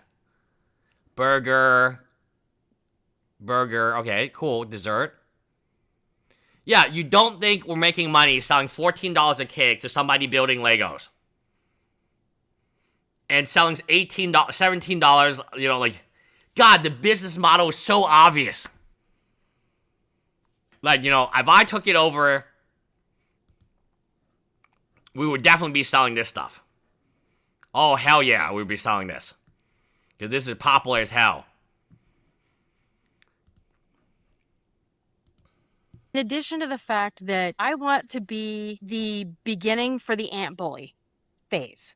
Yeah. And I think if we get enough people to stand up and go, this is not acceptable. And now the franchisees have support because they've got somebody in their back pocket or a bunch of people in their back pocket where they can go, okay, we can get all of these tools and resources. Yeah. So one of the biggest arguments I have from these franchisees is I opened a Bricks and Minifigs store as a retail location because I didn't want to sell online. I wanted people come in. Yes, they're coming in for, you know, hang out, play some Legos, buy some other stuff. And they're coming in and they're staying because they're drinking, they're eating. Again, we don't need to charge them $17 a cocktail. That's not the Asgard model. That's a very, like, a fancy model, right? But we could charge them, like, $10 a beer. Right, like a, what's it called, a microbrew beer or something like that. I don't drink alcohol, so I'm not familiar with the lingo. Trust me, like a few beers down, we'll be right in profitability.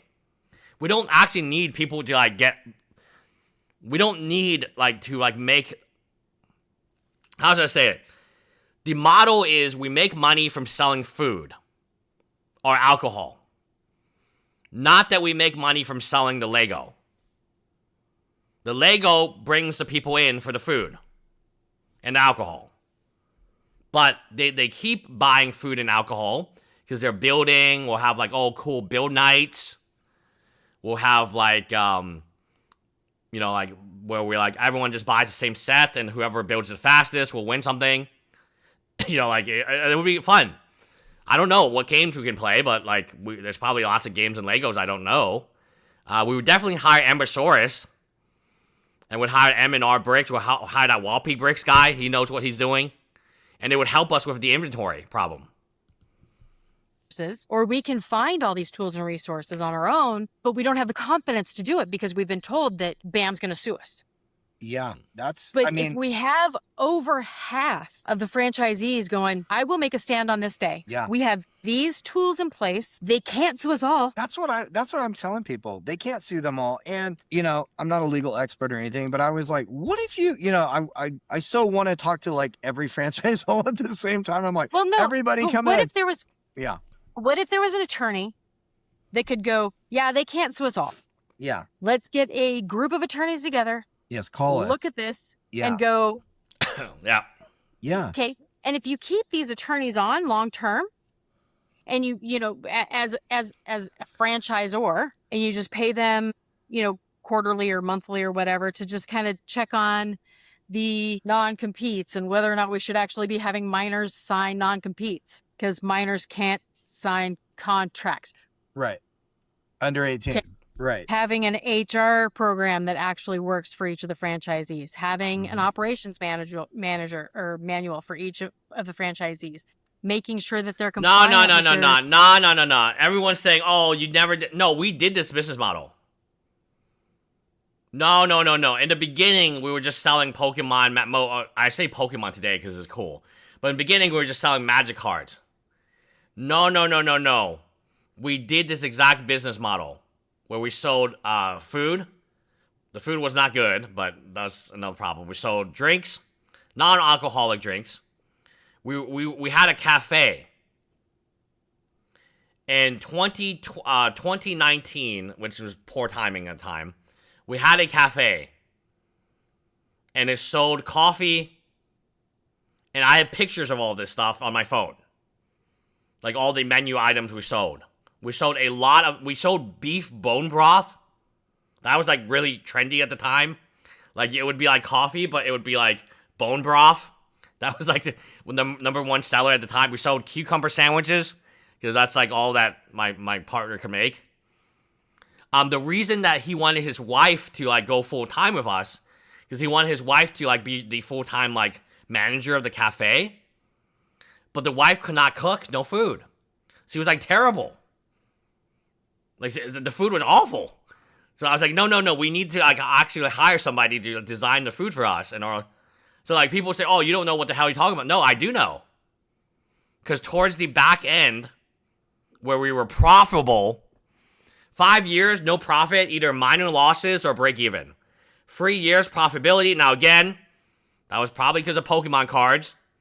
But we also had a cafe at the end of the 3 years. And I tell you, the cafe made more money than fucking Pokemon. No, Pokemon cards made a lot of money. The cafe made more money than Magic, the Gathering cards did for us, which was our previous #1 seller. We did have a cafe. I have pictures of the cucumber sandwiches. oh God. Oh God, what was the cafe? Hold on. Let me see if I can find it, guys. You guys have like no idea, like, oh, you don't know what you're talking about. Oh, you don't know what you're talking about. So we did a spin-off company to support Kitchen and okay, so this, where is it? This is a spin-off company, so this is like the catering company. Yeah, this is me. Fuck me. Like this is me. Like this is me. We had pre-prepared meals, by the way. Kitchen End. So, okay, so this is like June 2, 2020. This is fucking COVID. Okay, let's see. Well, Kitchen End, that was our fucking LLC that did the food because we needed like a food commercial kitchen license and all this other shit. Cooked and delivered 100 meals to the elderly. It is important to give back. An estimated 5.3 million people aged 60 years older experience food insecurity between the rioting, looting, virus. It is even harder for seniors to get food. We are also providing meals for children relying on schools to provide lunch. We can provide dinner for these kids. Yes, we did. Free. These are the leftovers. Like, I don't make this shit up. It's look at the date. It's time stamped. It's not like I'm like, oh God, we gotta self. Fuck it. I did it. In 2019, we started our Kitchen End company. And we were making food, and then like for our what's it called? For our game store, MTG Lion, and we were selling pre-made meals, but like because of the legal stuff, we needed like what was it called? Like we needed like a commercial kitchen license or something. Like we could only make it from a commercial kitchen, and we needed some type of food license, and then our like space, we could only sell pre-made meals. So we could only use like a microwave. Like it sounds stupid, right? But the meals were made pre-made. Many of them were salads. I think this is salmon. Salmon. That's chicken. We did give a shit ton of meals during that time to the elderly. No, if we were Bricks and Minifigs, we would say fuck the elderly. No meal, no food for you. And these are like really healthy. I mean, I kind of don't know what the next picture is. I'm a little concerned because this was back in 2020. I'm a little concerned to press this button here. Because I don't... Maybe I'll do it. I have no idea.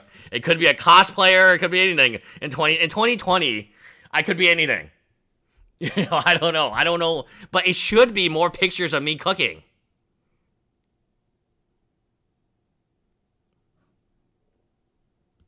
Okay, let me see. Yeah. This is our fucking company. Holy shit. Now the company has defunct because obviously my thing. This is the website we had. The kitchenend.com. Very proud of the team. Now we need to sell some meals. This was in 2019. Fully operational. Fully whatever. We're fully up. This is my fucking cell phone number. Because we didn't have money to buy a phone.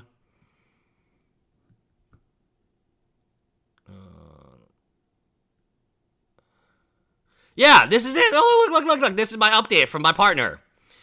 Flash update. Good morning. This month has been glorious. Look at the timestamp. Like, guys, like people think that we're just making this stuff up. January 20. Look, you can actually see the exact growth of my company. So far in this month, in week 3 of January, we sold 107 meals sold. Thanks to commitment to my competitor, my wife. Remember? I was talking about, like, all this happened. Like, you know, it wasn't like, you know, I didn't want to pay the wife. It was just the food wasn't good at the time. Okay. We're aiming for 200 meals sold. That's 500% increase. This is harder than my wife and I expected. He's talking about his wife again. A detailed email, blah, blah. So we probably have detailed emails about this. So we were doing 25 to 30 months in sale, which wasn't good. Now we're doing in this month in week 3, so not even all of January. We sold 107. We're doing 200 meals. Yeah. The hell? Is this a ripoff? No. What the hell? Social media spec. Oh, we probably were hiring for this. Yeah, we're hiring.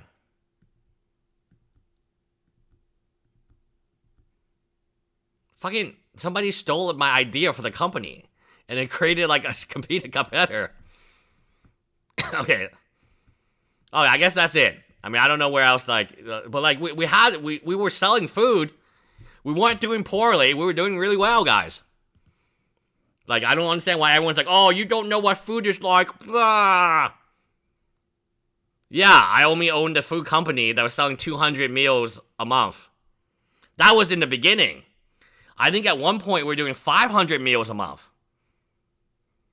Like, I tell you, people get hungry when they play games. You know, they do. There's state and federal regulations when it comes to choking hazards and safety signs and restroom signs. And if you had this, they would even make money long term too. Yeah. So it would be their benefit long term. Yeah. To initially get into the group of franchisees and however they're going to organize. Yeah.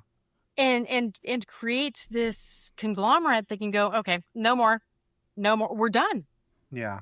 Because if enough of them go out, or they're gonna lose their business in their house. I mean, it comes down to that. And they've got no other way to go. I agree. And there, I saw one today. I don't know if it was a Maryland store, but stores keep closing. They just keep folding. Yep. You know what I mean? See, I haven't seen that.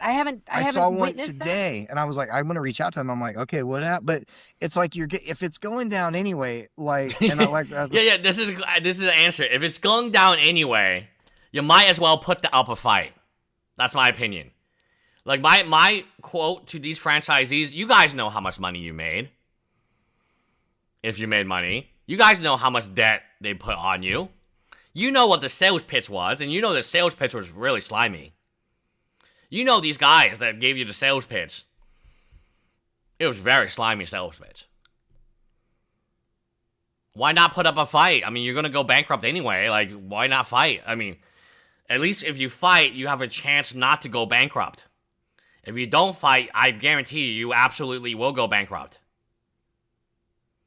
So, like, here, we have maybe, like, a 10% chance, maybe 5% chance. Like, out of, like, everyone, like, who's, like, reporting on this, like, I own the exact store you want to own, because in year 6, 7, and 8, we were making money. It was just a matter that, like, I got fucking sued by 2 doctors, so I didn't have time to deal with my store anymore, so I just gave it to my partner, and then he ran into the ground because he wanted to do esports all the time. So he was no longer selling Pokémon and Magic cards. He was selling Esports Cafe. That was the fucking name changed to... The name went from MTG Lion to Esports Cafe when he took it over. I was like, okay, whatever. I don't want to deal with this no more.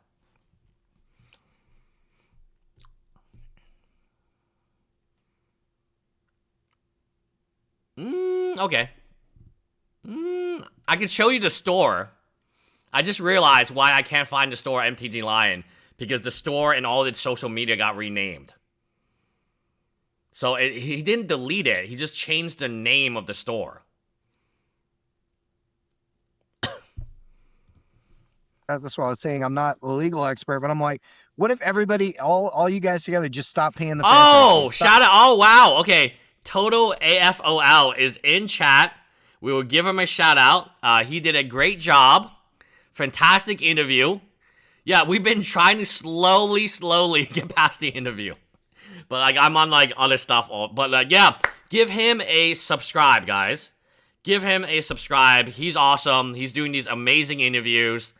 I I don't subscribe to. I only subscribe to Reckless Ben, because like this is not my. I would like the video. You guys like the video. But you guys can subscribe. This is not my main This is like my streaming channel. So I have another channel that I watch YouTube videos from that I am subscribed. Yeah, I've kind of explained this. But yeah, this is a great job doing the interview. I think it was a very fascinating interview. You stop paying your fees. Stop altogether. Say we're done. We're done. And no new I can't imagine that there's new franchises coming on or people wanting to sign up those right poor now. people. Yeah, but there's tons of new franchises. I mean, I was shocked. There was one in Pasadena last week in Houston. So there's like 11 or 10 of them already in Houston. And another one opened the last week. It was like, whoa.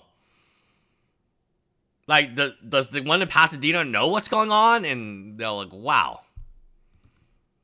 Yeah. Those poor people, you can't tell me if the ship's going down, you'd want to save your own lifeboat. Right. Absolutely. Of course.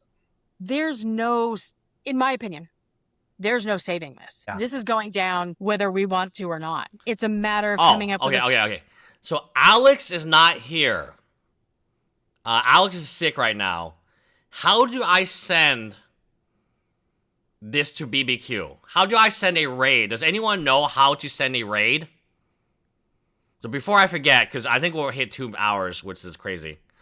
How do I send a raid on YouTube? I don't know. Alex does all this stuff for me. Okay. Click edit on your live stream settings. All right, hold on, guys. Let me figure out how to send a raid. Click edit on your YouTube settings. What? Let me make sure I set this raid up. Yeah, this is how much money we made. We made $5,000, guys. We're not like super rich. We're just kind of trying to make it out here. Edit. What? What the hell is this? Click edit on your live stream settings. Select customization link. What? So this is my live stream. I'm going to click edit on it. I found it. Scroll to redirect and okay, Alex set up the raid. Okay, Alex, even though he's very sick, he's told me he's not going to watch, is watching, and he has set up the raid. Okay, thank you, Alex. As we continue on with the solutions for the franchisees. Exactly. And I think that first, them unionizing is the first step. Them even talking about it and being okay. So what is going on here? Mark Nemi says, updates. They have an update. I'm allowed one BAM map link. No, you guys didn't see my credit card. Like, okay, we can see hopefully wish Alex to get better. He is sick right now. Writing on the wall, we see it's going down. What are we going to do about it and try to save it before we go down with the ship? You know what I'm saying? Right. And that's exactly. Right. Yeah, exactly. Dude, the ship, it's like we were on the Titanic, but we knew. The ship from day one was a motherfucking Titanic. But we had like future vision. And we're like, oh man, there's an iceberg and we can't avoid it. No matter what we do. It's like when there's horror movies, no matter what you do, you actually end up like just like making the situation worse. So we're in one of these horror movies, right? It sounds hilarious when we talk about it, right? We're in one of the horror movies where like nothing we can do can change the past. But we know that we're going to hit the iceberg. But we're on the fucking Titanic anyway for whatever reason. And we're telling the guy, hey, there's an iceberg, and no one believes us, and they put us in jail. But we bought the ticket to the Titanic. No. Okay, this is a horror movie. We bought the ticket to the Titanic knowing that okay, that's Alex in chat, or Alex in whatever that is, or my Google, my Goosey Doc. So we knew for a fact we bought the ticket of the Titanic knowing that the Titanic would sink. That's how we were. That's the situation. Yeah. This could be, there's stores, in my opinion, if you're operating one of these bricks and minifig type stores, open up your own store, if you're given the right tools and resources, the right vendors, the right POS, the right margins, the right vendors, yes. sourcing of fixtures at a fair price. As franchisor, we can get 500 of this one item, stored in our warehouse, and ship it out to the store. Yeah. When they need one. As needed. Yeah. It's like a blueprint. You're making a blueprint for success, basically. Like, right. Instead of being out there, because a lot of them signed up for the name, and that name, it's crap now. You know what I mean? It's like, so you don't got the name anymore. The name is synonymous with bad things. So where do we go from here? Yeah. If you had a name that was that kind of went to healing the community, yeah, and that was to open up nationwide, I mean, there's an opportunity. Yeah, exactly. There's a real opportunity. Yes, but yeah, they need a life preserver. Basically, they need something, because a lot of them are too scared to talk. But I think that number, as it continues to go, and like I said, I saw that Maryland store closed, but I have to get the numbers on how many stores have actually closed since this started. But the more that continues to happen, and they see it, falling like dominoes, and obviously BAM corporate is not coming in to save anybody. They're not coming in and. So yeah, all these people, like, the one thing I would ask any of these people to look at is look at how much money you made since you signed on. Are you paying yourself a salary? Is that salary enough money to feed your family? If the answer is no, then you're on a burning ship. Like, the problem in the very beginning was there was too much. The 10% was too much. The 300,000 was too much. And the vendors are charging too much. Where are you supposed to make money? Where's your edge? Where's your USP, unique selling point? Right? Every store is identical. Like, I would love it if each of these independent stores actually were independent. So somebody's got a cafe because their audience loves coffee. Somebody has a Pokemon store. They sell Pokemon cards too because their audience loves Pokemon cards. Somebody's doing Riftbound. Somebody's doing Locana, Disney Locana. I would love it if there was and it gives you a reason to visit multiple bricks and minifigs. Because somebody has amazing selection of, ISP bears, right? Like, somebody has a amazing pizza night deal. Somebody's a huge fan of the Astros, so every time the Astros play, they have this giant TV, and they show the Houston Astros, and they have, like, Astro Legos and other, like, hats and other things they can sell. Shirts, like Astro t-shirts. Somebody's a huge fan of the Houston Texans. They have the same store, but instead of the Astros, it's the Texans. Right? The World Cup is here. It would be amazing if they could sell, like, World Cup jerseys in Houston. Right? For the World Cup. A lot of the events I'm thinking of are, like, really also seasonal events. Right? Like Halloween. Whatever is popular. What KDA? Right? Or not KDA. Demon Slayers. It'd be cool if we, like, had a Halloween party and we had some Demon Slayer merchandise and something. Demon Slayers is really popular. My niece loves it.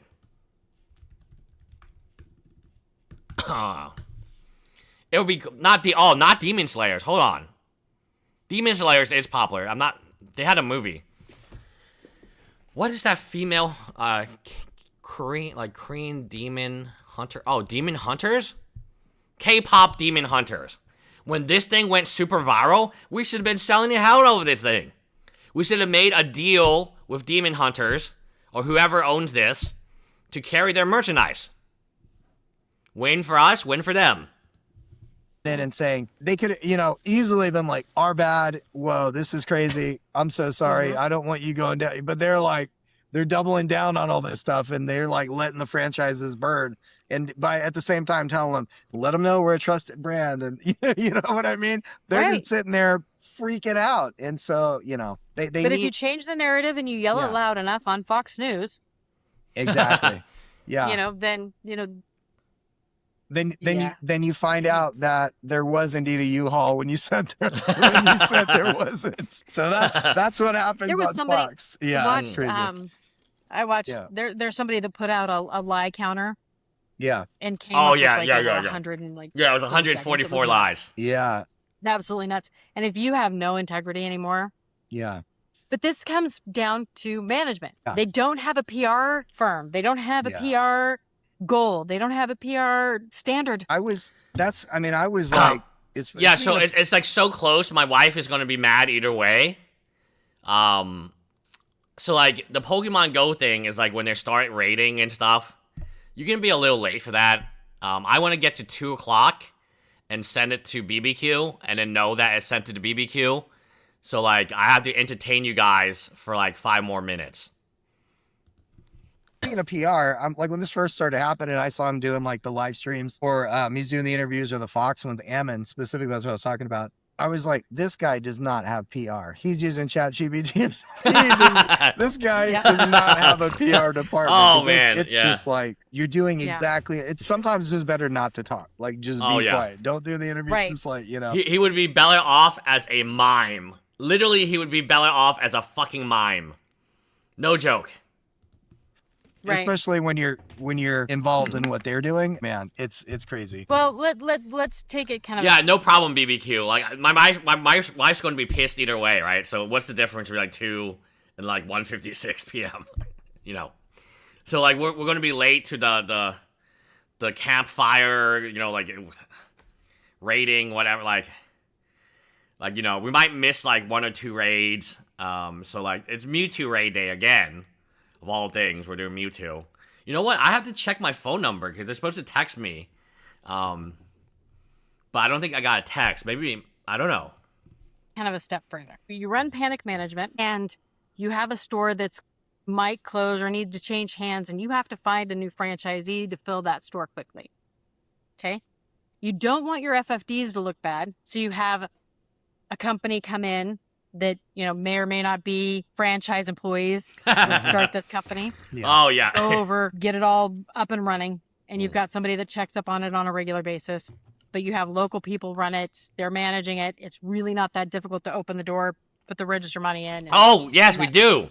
Actually, yes, Redhead, we did get a $50 dono. Yeah, we'll send you raid invites, Alex. Well, you can join us even if we don't send invites. You guys know that?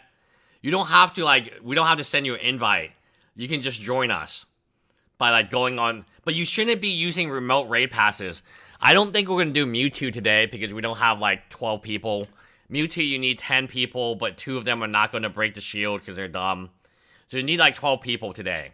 So I don't know if we're going to get 12 people today. So I wouldn't waste a remote raid unless there was a Mewtwo. And I don't think today we have enough people to do. We're just going to do, everything else. Like the other stuff. And that type of thing. But when you have that foundation set and you're not very liquid, being confronted. Yeah, what if you had a BBQ in the back and of your store, right? Again, maybe you need a licensing or something. But what if, but I know you can bring food. I know Bricks and Minifigs has food. Pre-made food. What if you're BBQ counselor and then you just bring some BBQ? Oh, for Miss Lust, the boba. Okay, thank you, Squid. She will be happy to know she can get boba today. But yeah, back to my point. We did get a $50 donation, so we do have enough money for boba. I'll let her know. But the difference between 1:58 p.m. and 2 p.m. is not a big difference. In terms of because we're gonna miss the first few raids anyway. And honestly, people get late, you're waiting. So, we're not, my wife is a very punctual person, but we're not going to be the latest people there. I already know that there will be people, joining in at, 2:30, 3 o'clock. So today, we have 12 free raid passes, which is a shit ton. 12, and we still have to do Rayquaza Day. We couldn't do Rayquaza Day because my daughter, we had to babysit my daughter yesterday. I have to find a new franchisee to cover this. I'm potentially not going to get anything out of this except for the local inventory, but I don't have enough money to pay for that consignment. So I don't know. I've seen the P&Ls. I've seen the balance sheet. I've seen, I'm just speculating, and this is my opinion. But when you have a company that has that type of cash flow, if they don't have the money and their payroll is 40% of what they bring in or more, they're looking at their personal pockets. Yeah. This $150,000, $200,000, I don't know what the actual number is, but the Lego. All right, you guys let me know when BBQ's live. We'll keep going. It would have been a dent. It wouldn't have been a big dent, but it was enough of a dent where I think they panicked. And if they weren't liquid enough to pay it there, how hard are they going to... Yes, I try to be as punctual as possible because I know people like waiting. I know people wait in chat. Okay. Okay, so we'll refresh at 201.